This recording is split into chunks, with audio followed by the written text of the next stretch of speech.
Yan. Good morning dyan mga amigo. Yan si Bako, nag-ukay.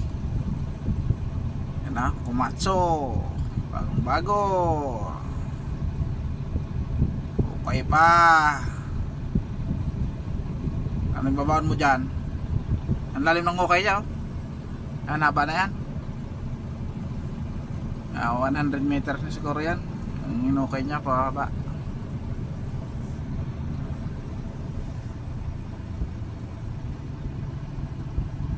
Yan ay babaon na ng pundasyon yan. Buhos yan, buhos. Yan. Okay, isahan mo dyan ang hukay. Ito malalim ngayon, oh. Ito malalim, oh.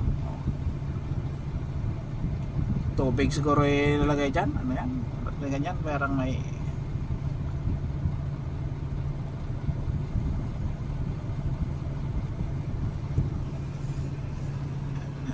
trabaho dito, site. Laki na ng hukay ni Bako. Pagka binahon ka dyan, Bako, hindi ka mangangamoy pag ikaw ang binahon dyan. Okay amigo, thanks for watching. God bless.